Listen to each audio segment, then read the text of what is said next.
मनसेतर्फे जिल्हा सचिव नयनेश पाटणकर यांनी केलेल्या पाठपुराव्यामुळे रुग्णालयांच्या प्रवेशद्वारावरती खासगी रुग्णवाहिकांमध्ये आतील बाजूस परिवहन विभागाने ठरवून दिलेले दरपत्रक लावणे बंधनकारक करण्यात आल्याचे आदेश परिवहन विभागाकडून प्राप्त झालेले आहेत। या आदेशाची अंमलबजावणी करण्याच्या दृष्टीने पहिले पाऊल ठाण्यातील प्रादेशिक परिवहन कार्यालयातून उचलले जाणार आहे। प्रादेशिक परिवहन कार्यालय ठाणे आणि महाराष्ट्र नवनिर्माण सेना ठाणे यांच्या संयुक्त विद्यमाने खासगी रुग्णवाहिकांमध्ये दरपत्रक लावण्यात येणार आहे। आजच्या प्रादेशिक परिवहन कार्यालयातील उपक्रमाला प्रादेशिक परिवहन अधिकारी श्रीमती हेमांगिनी पाटील, उपप्रादेशिक परिवहन अधिकारी रोहित काटकर, जिल्हा आरोग्य अधिकारी पवार यांच्यासह परिवहन कार्यालयातील अधिकारी उपस्थित होते।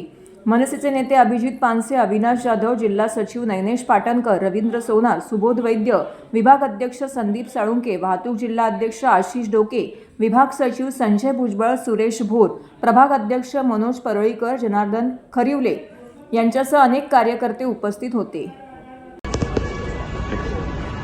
आज प्रादेशिक टीओ म्हणजे विभाग ठाण्याचा यांचं मनापासून आभार आणि अभिनंदन सुद्धा। एक उपक्रम आमचे नयनेश पाटणकर ठाणे जिल्हा सचिव यांनी आणि आमचे जिल्हाध्यक्ष अविनाश जाधव यांनी एक प्रस्तावित केला होता की ॲम्ब्युलन्स जेव्हा घेतली जाते तेव्हा वाटेल ते दर आकारले जातात, त्याला कुठलं दरपत्रक नाही।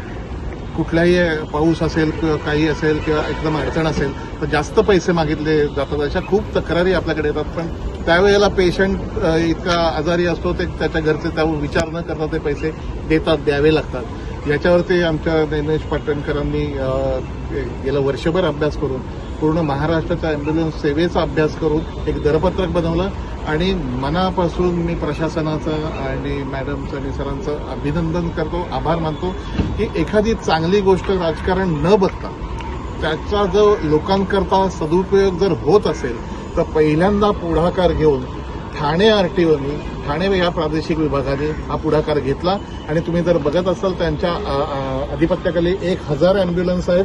त्या 1000 ॲम्ब्युलन्सवरती आता हे दरपत्रक तुम्ही बघत असाल तर इथे लावलेलं आहे। या प्रकारचं दरपत्रक इकडे लावलेलं आहे आणि ह्या दरपत्रकानुसारच आता त्यांचं भाडं आकारलं जाईल। मनापासून धन्यवाद प्रशासनाने तुमच्या सगळ्यांचे। आम्ही राजकीय लोक म्हणून आंदोलनं करतो, काही मागण्या करतो, पण इतक्या तत्परतेने ही तुम्ही मागणी मान्य केली, तुमचं उदाहरण महाराष्ट्रात नाही कारण देशाने घ्यायला पाहिजे। चांगली गोष्ट असेल तर ती लगेच व्हायला पाहिजे आणि ती लगेच केलेली आहे। मनापासून धन्यवाद। संपर्क क्रमांक